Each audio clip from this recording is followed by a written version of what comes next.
Hello दोस्तों, आज हम एक बार बीएसटीसी के सिलेबस के बारे में चर्चा करेंगे।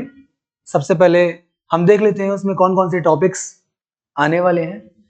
करीब 20 प्रश्न आपके प्रश्न पत्र में देखेंगे इस परीक्षा में, और इन 20 प्रश्नों में हम यदि अच्छी प्रैक्टिस करें तो 20 के 20 प्रश्न अच्छे कर सकते हैं और सारे मार्क्स पा सकते हैं।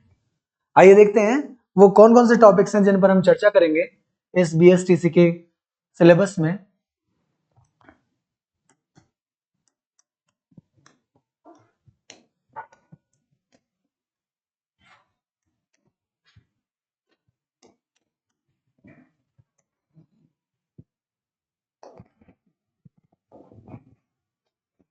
पहला टॉपिक है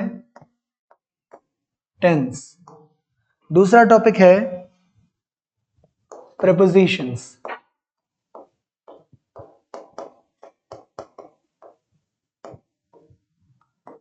तीसरा टॉपिक है आर्टिकल्स एंड डिटरमिनर्स,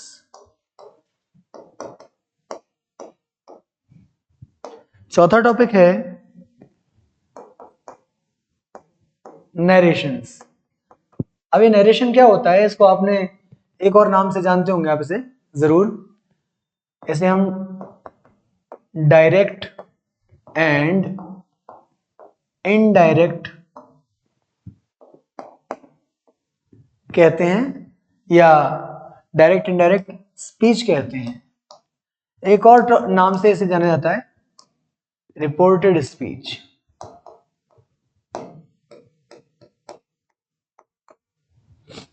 तो फ्रेंड्स, इसके अलावा भी कुछ सिलेबस में है हमारे में टॉपिक्स, उन्हें देख लेते हैं।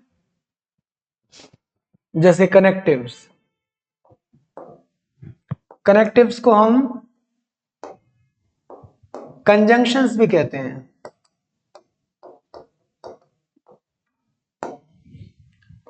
इसके अलावा वोकैबुलरी का पार्ट आता है। उस वोकैबुलरी के पार्ट में कौन कौन सी चीजें आ रही हैं हम देखते हैं। एक तो आता है इसमें सिनोनिम्स, एक आता है एंटोनिम्स,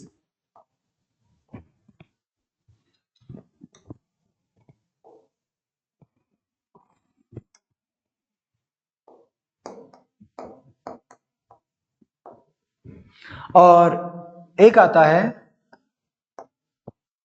वन वर्ड सब्स्टिट्यूशन।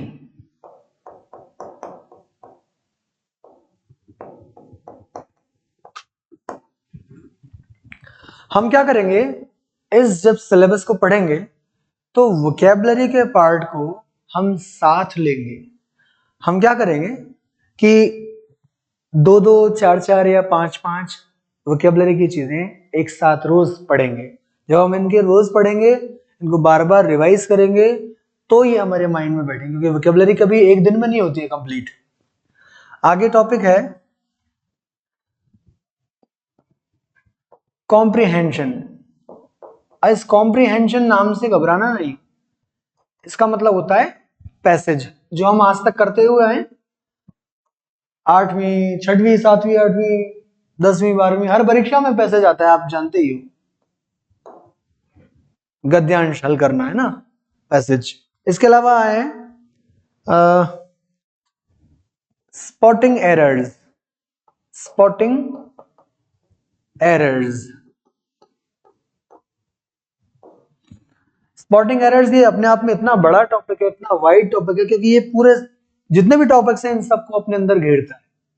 इस टॉपिक के अंदर सारी ग्रामर ही आ जाती है लगभग, क्योंकि ये एक सेंटेंस देता है, उसके कुछ हिस्से करता है और उनमें से पूछता है इसमें से कौन से हिस्से में एक एरर है। अब एरर और मिस्टेक में क्या डिफरेंस होता है ये मैं आपको अभी थोड़ी देर में बताऊंगा।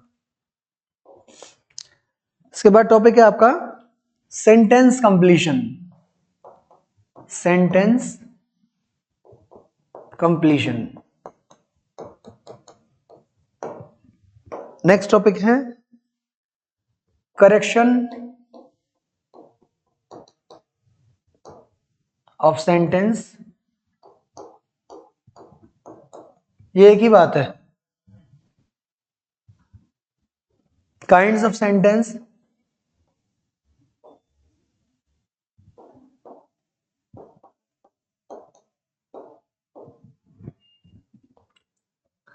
और एक आता है स्पेलिंग एरर्स, स्पेलिंग एरर्स, या आप इसे मिस स्पेल्ड वर्ड्स भी कहते, मिस स्पेल्ड वर्ड्स। अब आप कहेंगे कि सर इतना सारा सिलेबस ये कैसे होगा, तो बिल्कुल घबराने की जरूरत नहीं है। एक एक चीज को बड़े आसान तरीके से बेसिक के साथ में शुरू करेंगे। हम जिस चीज को पढ़ने वाले हैं वो इस टॉपिक से शुरुआत होगी, काइंड्स ऑफ सेंटेंस से, जिसमें ये सब चीजें आ जाएंगी। अभी हम बेसिक शुरू करते हैं, एक बार हम नेक्स्ट पेज पे चलेंगे। देखिए, जिस टॉपिक की बात कर रहे हैं हम, वो बिल्कुल इंग्लिश की शुरुआत है। अगर वो नहीं पढ़ा तो इसके आगे हम इंग्लिश की तैयारी कैसे करेंगे? तो सबसे पहले हम उसे पढ़ लेते हैं। हम बात कर रहे हैं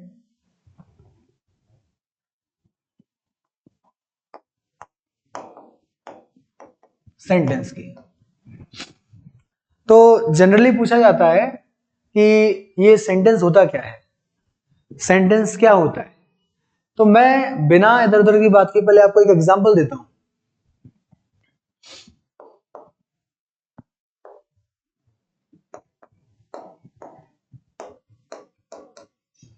ऐसा कहा जाता है कि सेंटेंस की डेफिनेशन या परिभाषा इस प्रकार से होती है कि शब्द का समूह, ग्रुप ऑफ वर्ड्स। तो 1 2 3 4 शब्दों से एक ग्रुप बन गया, शब्दों का, वर्ड्स का ग्रुप बन गया।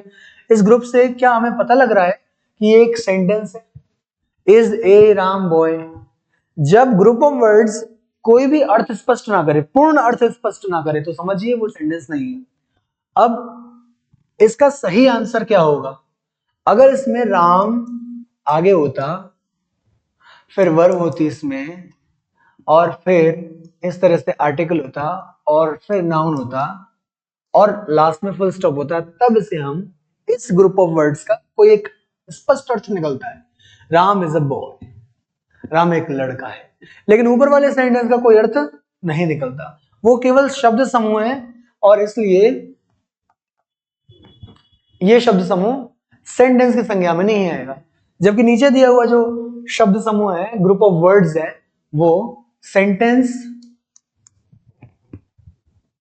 है। क्यों? क्योंकि एक कंप्लीट मीनिंग दे रहा है, कंप्लीट अर्थ दे रहा है। इसका अर्थ ये है कि ऐसा ग्रुप ऑफ वर्ड्स तो कई हो सकते हैं, ऐसा ग्रुप ऑफ वर्ड्स जो पूर्ण अर्थ प्रकट करे, ऐसे ग्रुप ऑफ वर्ड्स को हम सेंटेंस कहते हैं। और भी कुछ खास बातें हैं जिनसे हम सेंटेंस को पता करते हैं कि सेंटेंस क्या होता है। जैसे आप देखिए, इस ग्रुप ऑफ वर्ड्स के अंदर हमें क्या दिख रहा है कि इस ग्रुप ऑफ वर्ड्स की शुरुआत जो है, पहला पॉइंट जो है इसकी शुरुआत जो है वो कैपिटल लेटर से हो रही है। तो हम बात करेंगे सेंटेंस की डेफिनेशन की। सबसे पहले तो डेफिनेशन अगर हम देखें, a group of words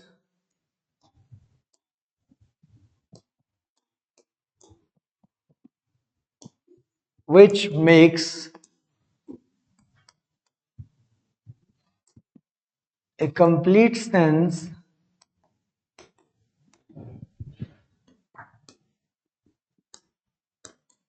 is called a sentence. A group of words which makes a complete sense is called a sentence. अब आप देखिए, हम बात कर रहे हैं ग्रुप ऑफ वर्ड्स की। यहां से लेकर यहां तक आप देखिए तो एक ग्रुप ऑफ वर्ड्स, शब्द का समूह है, जो क्या कर रहा है, which makes a complete sense, जो बनाता है, एक पूर्ण अर्थ को देता है। बनाने से मतलब देना है। कि ऐसा ग्रुप ऑफ वर्ड जो पूर्ण अर्थ देता है उससे हम सेंटेंस कहेंगे। तो क्या इतनी सी बात ही है? ये भी तो एक ग्रुप ऑफ वर्ड्स था। कुछ थोड़ी बहुत बातें हैं जो इसकी बेसिक्स बताएंगे इसी डेफिनेशन के अंदर। पहला पॉइंट कि सेंटेंस जो है उसकी शुरुआत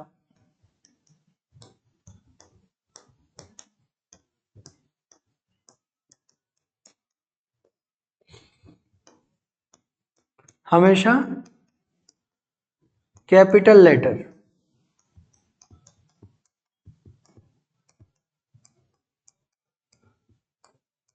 से होती है।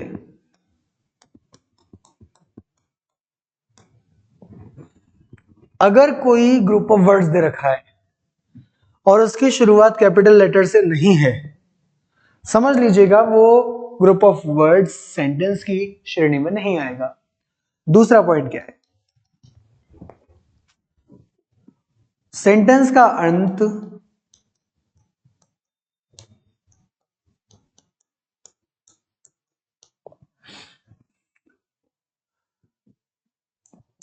फुल स्टॉप,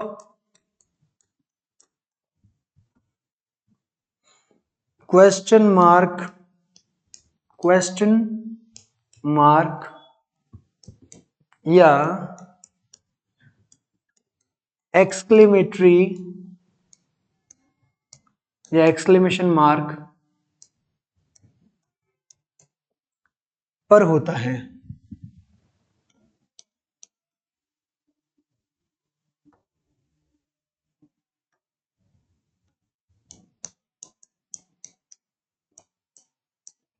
देखिए, पहली बात शुरू कैसे हो रहा है सेंटेंस, दूसरी बात अंत कैसे हो रहा है। शुरुआत हो रहा है कैपिटल लेटर से और अंत कैसे हो रहा है? अंत होता है या तो फुल स्टॉप आना चाहिए या क्वेश्चन मार्क आना चाहिए या एक्सक्लेमेटरी साइन आना चाहिए या एक्सक्लेमेशन मार्क आना चाहिए।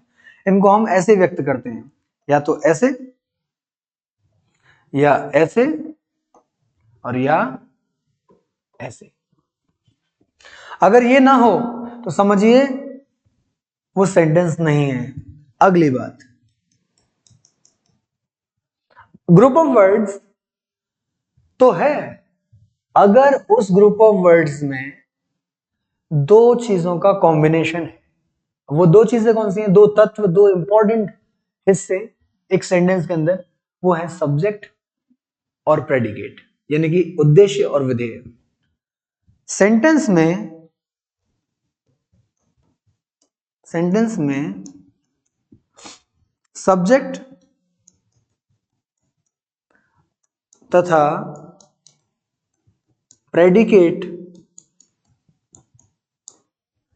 इसको हम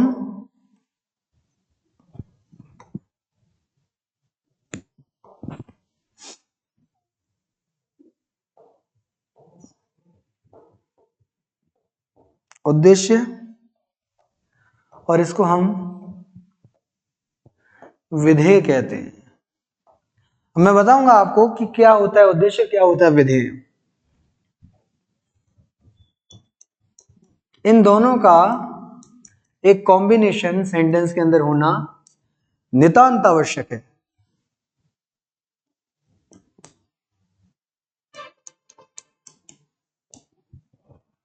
सेंटेंस में सब्जेक्ट तथा प्रेडिकेट का कॉम्बिनेशन होता है। तो आप देखिए, पहली बात, शुरुआत होती है कैपिटल लेटर से सेंटेंस की हमेशा। आप देख पा रहे हैं यहां पर राम का आर कैपिटल है। फिर दूसरा पॉइंट है कि सेंटेंस का अंत फुल स्टॉप, क्वेश्चन मार्क या एक्सक्लेमेशन मार्क से होता है। अब आप देख रहे हैं सेंटेंस के अंदर फुल स्टॉप आ रहा है, ये फुल स्टॉप है, इससे सेंटेंस का अंत हो रहा है। ठीक है। और तीसरी बात है, सेंटेंस में सब्जेक्ट और प्रेडिकेट का कॉम्बिनेशन होना चाहिए। कॉम्बिनेशन का मतलब है ये एक दूसरे से संबंध बनाकर रखें, यानी कि अगर सब्जेक्ट एक वचन है तो प्रेडिकेट में आने वाली वर्ब भी एक वचन के हिसाब से, सब्जेक्ट के हिसाब से ही चलेगी। और इधर अगर बहुवचन है तो उधर भी बहुवचन रहेगी। तो ध्यान से देखिएगा कि सब्जेक्ट क्या होता है, प्रेडिकेट क्या होता है, मैं इसको ठीक इसके बाद ही समझाऊंगा। और नेक्स्ट पॉइंट, लास्ट पॉइंट ये है जो कि हम इसमें लिख चुके हैं, वो ये है कि सेंटेंस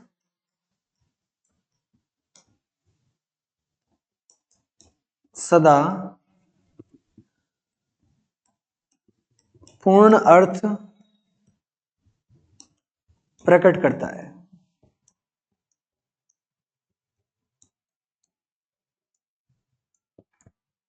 सेंटेंस हमेशा एक पूर्ण अर्थ प्रकट करता है। पूर्ण अर्थ को हम कंप्लीट सेंस कहते हैं। कंप्लीट सेंस मैंने आपको बताया अभी अभी थोड़ी देर पहले। तो ये कुछ बातें हैं जिनके आधार पर हम कह सकते हैं कि कोई ग्रुप ऑफ वर्ड्स सेंटेंस होगा या नहीं। तो अब आते हैं हम नेक्स्ट पॉइंट पर, जिसकी मैं बात कर रहा था, सब्जेक्ट किसे कहते हैं और प्रेडिकेट किसे कहते हैं। देखिए दोस्तों, क्या ऐसा कौन सी शब्द है एक सेंटेंस के अंदर, ऐसा कौन सा शब्द है जिससे पता लग जाएगा कि वो सेंटेंस का सब्जेक्ट है। मैं आपके सामने लिखता हूं, यहां पर 2-3 सेंटेंसेस देता हूं जिससे पता लगेगा।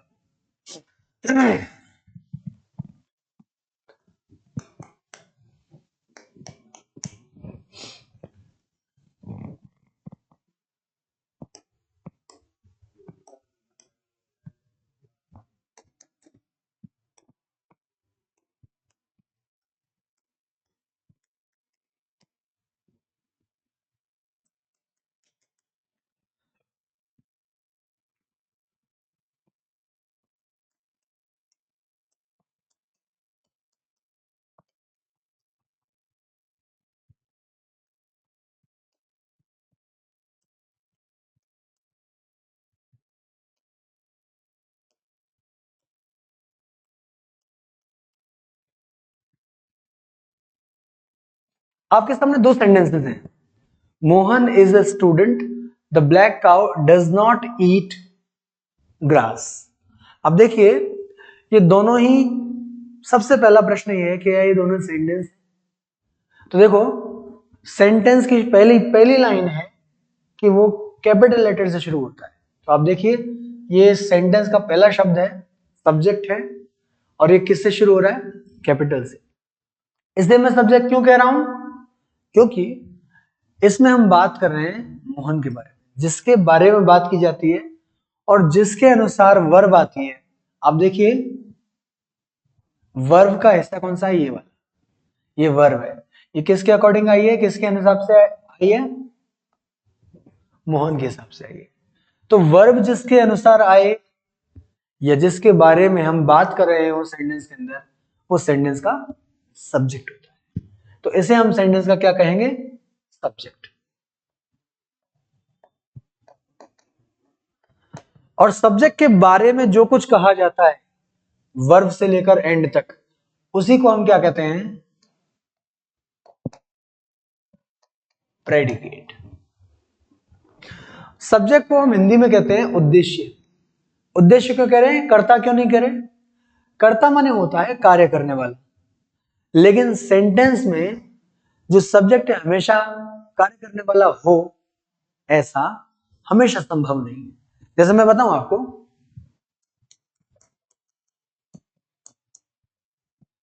द स्कूल इज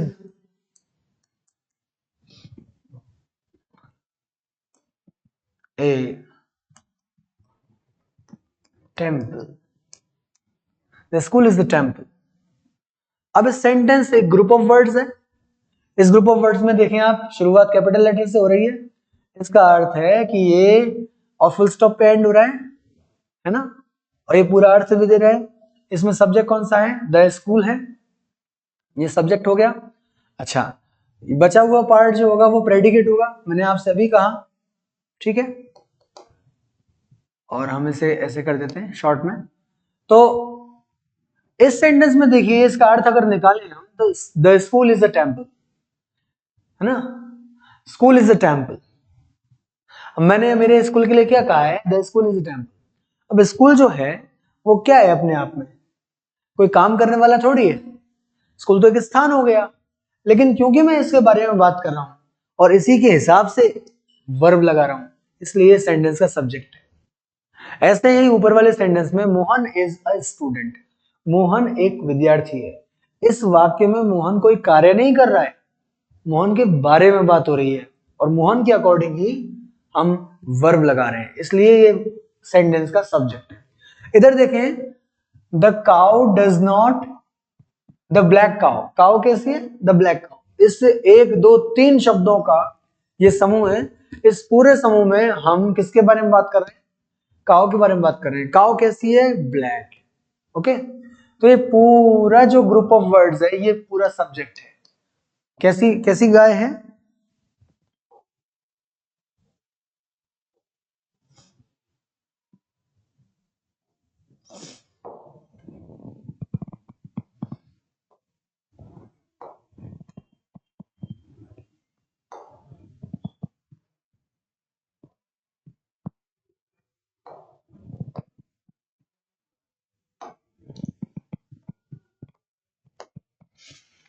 आप देखें द ब्लैक काउ, तो ये क्या है? किसके बारे में बात कर रहे हैं? काउ के बारे में बात कर रहे हैं। काउ से पहले जो सब कुछ है सब इसी में आएगा, है ना, क्योंकि काउ की विशेषता बताने वाला शब्द है ये ब्लैक। ब्लैक बता रहा है कि काउ कैसी है, ब्लैक, वो विशेषता बता रहा है काउ की कि वो काले कलर की है, काले रंग की है। तो ये तीनों का ग्रुप जो है वो बता रहा है कि हम काउ के बारे में बात कर रहे हैं। जिसके बारे में बात करते हैं वही सेंटेंस का सब्जेक्ट होता है। आप देख लीजिए, तो बचा खुचा जो भाग है, डज नॉट ईट जो है, डज नॉट ईट ग्रास, ये क्या है? प्रेडिकेट। प्रेडिकेट का मतलब होता है विधेय। प्रेडिकेट का मतलब होता है विधेय। विधेय वो होता है जो सब्जेक्ट के बारे में कुछ कहा जाता है। सब्जेक्ट के बारे में जो कुछ कहा जाता है उसी को हम विधेय कहते हैं। देखिए, तो 3 सेंटेंसेस हमारे सामने हैं जिनमें हमने चर्चा की कि पहली बात तो ये ग्रुप ऑफ वर्ड्स सेंटेंस है, ये तीनों ही सेंटेंस है क्योंकि ये कैपिटल से शुरू होते हैं, फुल स्टॉप पे इनका अंत होता है और इनका सब्जेक्ट और प्रेडिकेट कॉम्बिनेशन है और ये पूरा अर्थ देते हैं। सेंटेंस की परिभाषा सिद्ध हो रही है यहाँ पर। दूसरी बात, सब्जेक्ट और प्रेडिकेट क्या होता है? तो सब्जेक्ट वो जिसके अनुसार वर्ब आए और जिसके बारे में बात कर रहे हो। सब्जेक्ट एक शब्द भी हो सकता है और सब्जेक्ट एक से अधिक शब्द का समूह भी हो सकता है। तो मैंने आपके सामने ये 2 बातें क्लियर की हैं। आइए हम आगे बढ़ते हैं सेंटेंस के। अब देखिए दोस्तों, हमने पढ़ा सेंटेंस की डेफिनेशन, अच्छे से पढ़ी, उसके एग्जांपल्स कर लिए हमने, साथ ही हमने जान लिया कि सब्जेक्ट और प्रेडिकेट क्या होता है। अब आप देखिए, एक सेंटेंस के अंदर टोटल कितने एलिमेंट्स, कितने तत्व पाए जाते हैं? एक सेंटेंस के अंदर कितने तत्व पाए जाते हैं?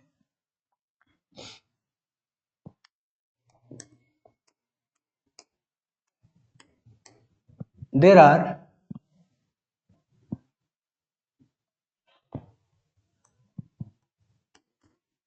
Maximum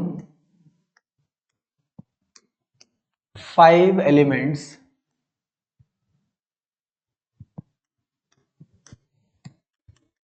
in a simple sentence, in a sentence। आप कहिए इसको एक सेंटेंस। एक सेंटेंस के अंदर हमें मैक्सिमम 5 एलिमेंट्स, 5 तत्व पाए जा सकते हैं। ये 5 तत्व क्या होते हैं? आइए देखते हैं। जैसे मैंने एक सेंटेंस लिखा आपके लिए एक सामने,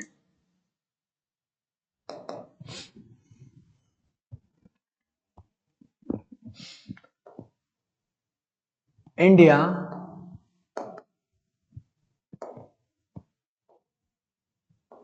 elected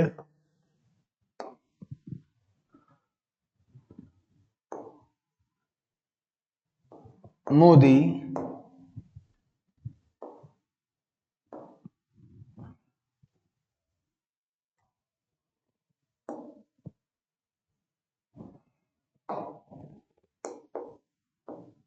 PM। India elected Modi PM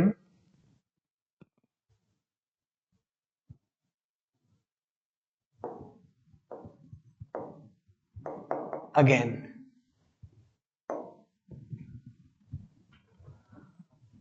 India elected Modi PM again. India ने, इसका पूरे देखो सेंटेंस है ये, क्योंकि आई कैपिटल आ रहा है, कैपिटल से शुरू है और देखो इसमें हम इंडिया के बारे में बात कर रहे हैं तो इसमें सब्जेक्ट हो गया ये। बचा कुचा भाग जो है वो इंडिया के बारे में जानकारी दे रहा है। इलेक्टेड मोदी, क्योंकि इंडिया ने क्या करके दिखाया, इंडिया ने इलेक्ट किया, चुना मोदी को। क्या चुना? पीएम चुना दोबारा से। ठीक है, तो अब देखिए आप इसमें 5 शब्दों का समूह देख रहे हैं। देयर आर 5 वर्ड्स, और इन्हीं 5 वर्ड्स को हम देखेंगे, ये 5 एलिमेंट्स के रूप में आएंगे। हम सब्जेक्ट के तौर पर इंडिया के बारे में बात कर रहे हैं, ये सेंटेंस का सब्जेक्ट हो जाता है। ठीक है, तो बचा हुआ पार्ट तो क्या कहलाएगा? बचा हुआ पार्ट कहलाता है प्रेडिकेट, जैसा कि हमने अभी थोड़ी देर पहले पढ़ा है। इस प्रेडिकेट के अंदर 4 चीजें होती है। एक तो होती है पी, या आप इसे वी कहिए, इसे आप वी कह सकते हैं।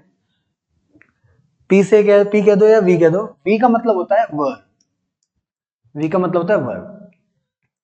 ओ का मतलब होता है ऑब्जेक्ट।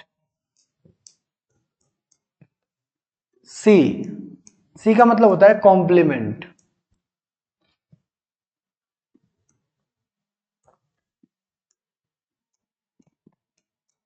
और लास्ट में होता है ए। इस ए का मतलब होता है एडवर्बियल। अब आप देखिए ये सब्जेक्ट जो है ये तो हो गया एस। एस के अलावा क्या चीजें हैं?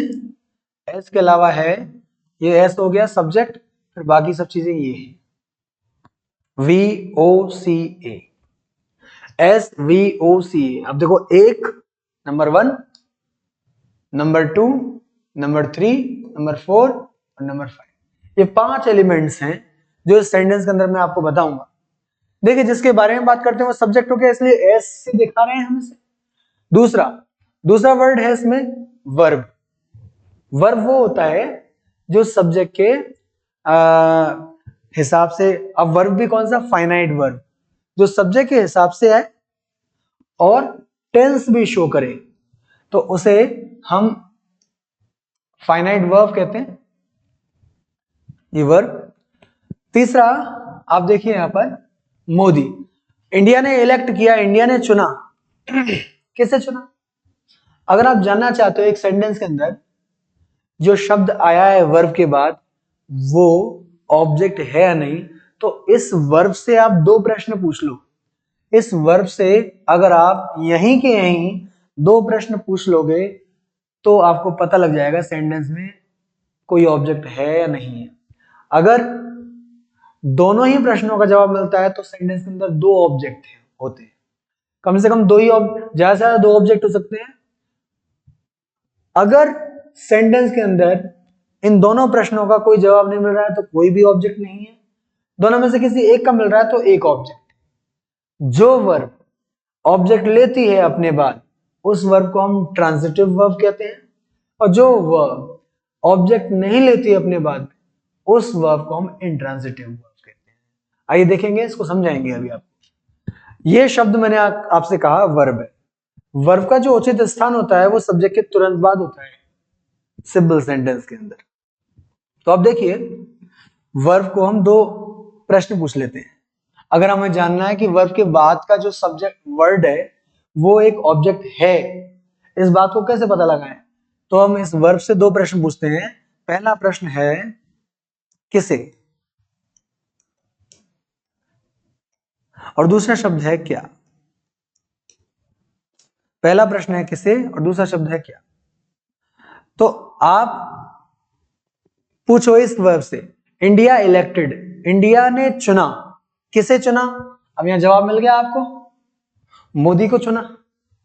अगर हम आगे भी बोलते क्या चुना, तो इस क्या चुनने के लिए आप देखिए ये जो पीएम जो शब्द ना, ये अगर अलग शब्द होता, इस मोदी से अलग होता तो 2 ऑब्जेक्ट हो जाते, लेकिन मोदी पीएम है, पीएम ही मोदी है, एक ही बात है। तो जो अपने बारे में ही बात कर रहा हो वो शब्द कॉम्प्लीमेंट होता है, तो ये तो हो जाता है ऑब्जेक्ट और ये होता है कॉम्प्लीमेंट।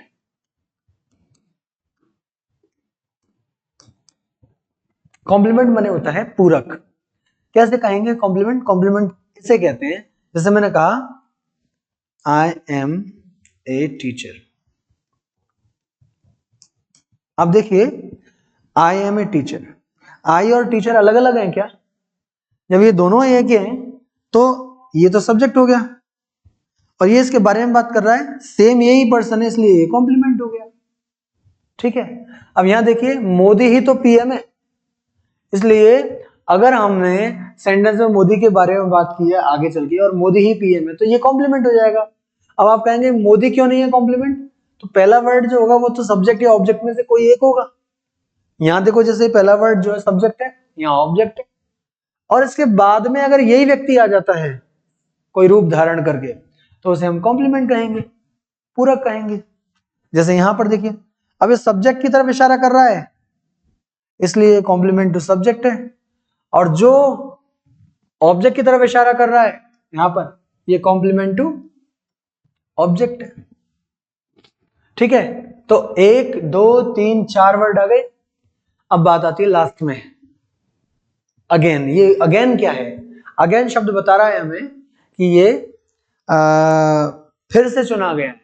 एक बार पहले भी चुना गया था मोदी को पीएम और दोबारा से चुना गया, तो ये फिर से, तब से, जब से, ऐसे शब्द जो होते हैं वो समय, स्थान, तरीका, रीजन, कारण बताने वाले जो शब्द होते हैं वो सभी शब्द एडवर्ब कहलाते हैं।